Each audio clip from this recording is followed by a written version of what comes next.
नमस्कार दोस्तों, आशा करता हूँ आप सब बहुत अच्छे होंगे। देखिए, आज हम डिस्कस करेंगे 8 मार्च का द हिंदू न्यूज़पेपर और पीआईबी का इंपॉर्टेंट करंट अफेयर्स। देखिए, हमारा करंट अफेयर 7 पेज का पीडीएफ एक महीने का होता है और फ्री में टेलीग्राम चैनल पे अवेलेबल होता है। और हमारा करंट अफेयर दोनों माध्यम में होता है, हिंदी में भी होता है और इंग्लिश में भी होता है। ठीक है गाइस, तो देखो, सबसे पहले हम बात करेंगे यहाँ पे मिनिस्ट्री ऑफ डिफेंस ने साइन किया है एक कॉन्ट्रैक्ट, किसके साथ में किया है और ये कौन से देश के हैं, ये भी आपको ध्यान रखना है। पैसा शायद एग्जाम में नहीं पूछते हैं मोस्ट ऑफ द टाइम, तो मुझे नहीं मतलब देखने को नहीं मिला आज तक कि कितने पैसे का क्या एग्रीमेंट, ऐसा कुछ स्पेसिफिक। लेकिन यहाँ पे ये पूछ लेंगे किस चीज के लिए, कितना वो खरीदने के लिए ये सब एग्रीमेंट भारत सरकार ने किया है, तो ये चीजें बिल्कुल आपको ध्यान रखनी है। ठीक है गाइस, नेक्स्ट मैं आपको बता दूं, जिन बच्चों का डाउट है कि हमारा करंट अफेयर किस किस एग्जाम में काम का रहता है, तो हमारा करंट अफेयर यूपीएससी से लेके एसएससी बैंकिंग सभी एग्जाम में के लिए काम का रहता है। बस डिफरेंस है, पढ़ने का तरीका आपका अलग होगा, क्योंकि जो वनडे एग्जाम है वहाँ पे most of the time one liner पूछे जाते हैं और जो यूपीएससी के द्वारा एग्जाम होते हैं उसमें अच्छे से पूछा जाता है ना, तो हम दोनों ही एस्पेक्ट कवर करवाते हैं। दूसरा देखो, यहाँ पे मिनिस्ट्री ऑफ टूरिज्म जो है वो पार्टिसिपेट करता है, एक इवेंट होता है आईटीबी बर्लिन 2025। तो ये जो इवेंट है ये टूरिज्म सेक्टर से संबंधित है और प्यारा भारत भी यहाँ पे हमारा जो टूरिज्म मंत्रालय है वहाँ पार्टिसिपेट करता है। नेक्स्ट अब हम बात करेंगे इंटरनेशनल वुमेन्स डे 2025। महिलाओं का सम्मान बहुत ज़रूरी है समाज को आगे बढ़ाने के लिए। तो इंटरनेशनल वुमेन्स डे के बारे में बात करें तो ये 8 मार्च को मनाया जाता है, यानी कि आज का दिन महिलाओं के नाम 8 मार्च। वैसे हर दिन ही महिलाओं के नाम होना चाहिए क्योंकि महिलाओं के बिना सब कुछ अधूरा है। तो इंटरनेशनल वुमेन्स डे 8 मार्च को मनाया जाता है और इस बार का थीम है for all women and girl rights equality empowerment. ठीक है, मतलब राइट्स, इक्वालिटी, एम्पावरमेंट, इनके ऊपर बात करता है और ये तीनों ही चीज़ें आपको देखने को मिलेगी। हमारा कॉन्स्टिट्यूशन जो है, हमारा जो संविधान है, वो गारंटी देता है जेंडर इक्वालिटी की, किसके थ्रू? प्रियम्बल में भी मेंशन है, फंडामेंटल राइट्स में भी, और हमारी जो directive principle of state policy हैं वहाँ भी बिल्कुल आपको देखने को मिलेगा कि यहाँ जेंडर इक्वालिटी की बात की हुई है। अब प्यारा भारत जो है वो सिग्नेटरी है, कुछ कन्वेंशन है, यहाँ पे कुछ ट्रीटियां हैं जिनका प्यारा भारत बिल्कुल सिग्नेटरी है। जैसे कि पहली अगर हम बात करें यहाँ पे एलिमिनेशन ऑफ, मतलब convention of elimination of all forms of discrimination against women 1979। दूसरा है Beijing declaration and platform for action 1995। तो 95 से अब तक कितना, इसको भी पूरा 30 साल हो गया है इस कन्वेंशन की बात करें तो। इसके बाद में देखो united nation convention against corruption और agenda 2030 for sustainable development. Next है international covenant on civil and political rights. Next जो सिग्नेटरी है प्यारा Bharat, universal declaration of human right 1948 की जो कन्वेंशन है उसके भी हम सिग्नेटरी हैं। तो आपको ये चीज़ें ध्यान रखनी है। साथ साथ हमारी महिलाओं के लिए जो कुछ स्पेशल इनिशिएटिव भारत सरकार ने चलाए गए, जैसे मेरी सहेली हुआ, और भी इनिशिएटिव हैं, ड्रोन दीदी हुआ, और भी बहुत कुछ महिलाओं के उत्थान के लिए सरकार बिल्कुल चलाती रहती है।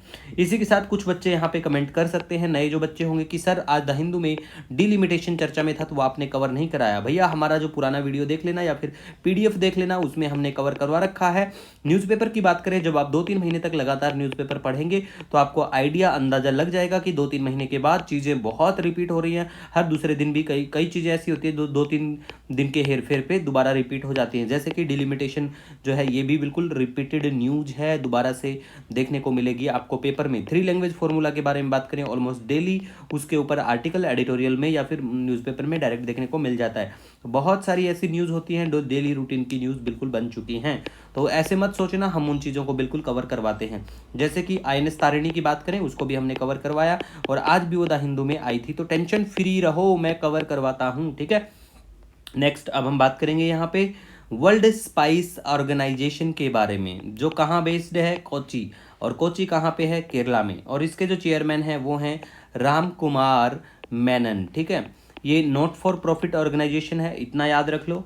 और प्यारे भारत के लिए बारे में कुछ छोटा सा डाटा है, जैसे कि इंडिया जो है वर्ल्ड का लार्जेस्ट प्रोड्यूसर और एक्सपोर्टर है स्पाइसेस का, और इसके बावजूद इंडिया होल्ड करता है only 0.7% of $14 billion global seasoning industry का, जिसमें सबसे ज़्यादा की बात करें तो वो चाइना है 12% और यूएसए की बात करें तो वो 11%। ठीक है, और हमारा spice board of India under ministry of commerce and industry के आता है। अब आप यहाँ पे आपसे एक छोटा सा सवाल है कि स्पाइस बोर्ड ऑफ इंडिया का हेडक्वार्टर कहाँ पे है, कौन से राज्य में है, तो आइए आपको कमेंट करके बताना है गाइस।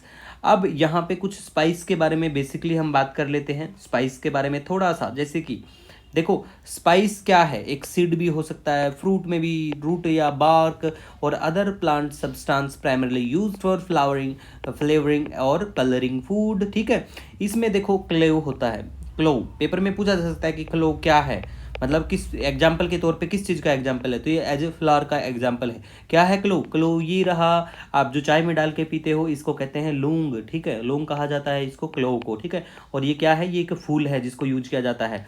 अब हम बात करें यहाँ पे टर्मरिक के बारे में। टर्मरिक आपको पता होगा स्टेम है, स्टेम का हिस्सा होता है ये। ठीक है, तो टर्मरिक क्या, हल्दी आपने यूज की होगी। और यहाँ पे हम आपको दिखाते हैं सिनेमम जो है, ये देखो ये है इनर बार्क। ठीक है, इनर बार्क का हिस्सा होता है और हिंदी में इसे दालचीनी के नाम से जाना जाता है। ठीक है, शहरों में काफ़ी लोग पकवान में इसको डालते हैं।